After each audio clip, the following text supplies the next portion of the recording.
नमस्कार. सरळ आणि सोपी भगवद्गीता या सिरीजच्या 27व्या भागात आपल्या सर्वांचं स्वागत.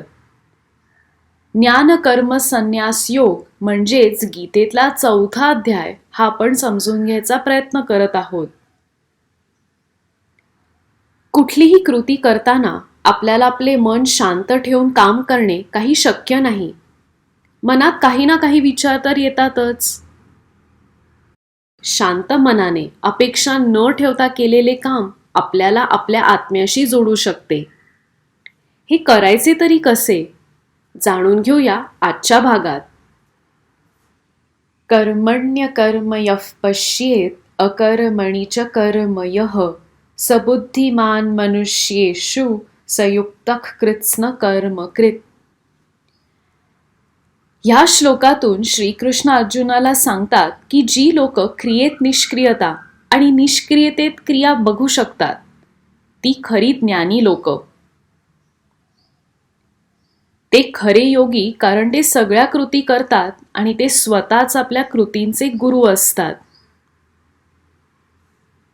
मागच्या भागात आपण देवाचे रूप हे पृथ्वीवर येण्याचे कारण काय असू शकेल याबद्दल बोललो. तसेच धर्म व अधर्म आणि समाजात असलेला समतोल याबद्दल सुद्धा बोललो. आज कर्म आणि अकर्म यांचा काय नक्की अर्थ आहे हे समजून घेऊया.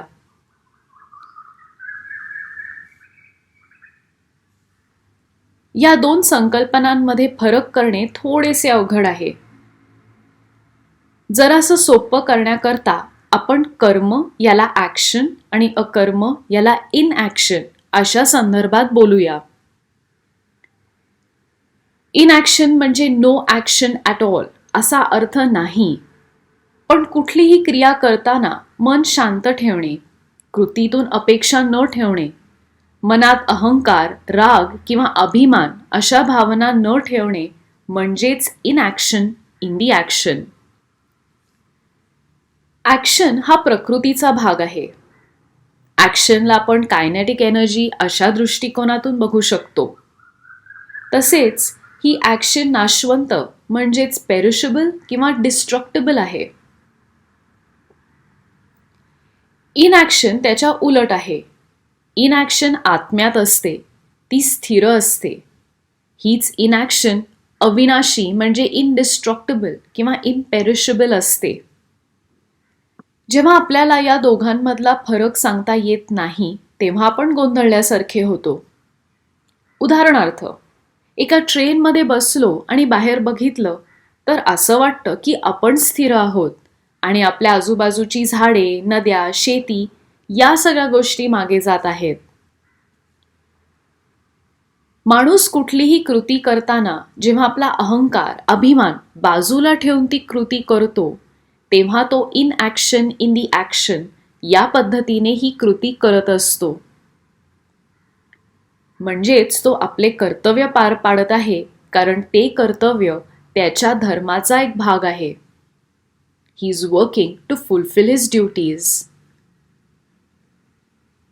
अशा वेळी ही व्यक्ती आत्मज्ञान किंवा सेल्फ नॉलेज या दृष्टिकोनातून काम करत असते. हे ध्यानात ठेवून कुठलीही कृती करणे नक्कीच अवघड आहे. स्वामी विवेकानंद यांनी ह्याच संकल्पनेबद्दल बोलताना एक वेगळा विचार मांडला होता. लढाईत गुंतलेले असताना मन जर समतोल आणि शांतता राखू शकले तर ते इनॲक्शन इन दी ॲक्शन पाहत आहे, कारण मन आपले कर्तव्य करण्यात एकाग्र आहे. तसेच जेव्हा माणूस जगाच्या अशांततेपासून शारीरिकदृष्ट्या अलिप्त असतो, डोंगरात कुठेतरी दूर असतो आणि तेव्हा त्याचे मन ईश्वराकडे वळत असले तर तो ॲक्शन इन दी इनॲक्शन या दृष्टिकोनातून काम करत आहे. हे समजणे आपल्यासाठी जरा कठीण आहे. आपण श्रीकृष्ण आणि अर्जुन यांचेच उदाहरण घेऊया. कुरुक्षेत्रावर असताना श्रीकृष्ण आणि अर्जुन हे मनाचे दोन वेगवेगळे भाग दर्शवत होते. इनॲक्शन इन दी ॲक्शन हा श्रीकृष्णांचा अवतार होता.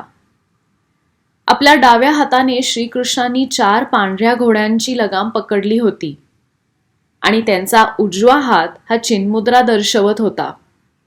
चिन्मुद्रा हे आध्यात्मिक ज्ञानाचे लक्षण आहे.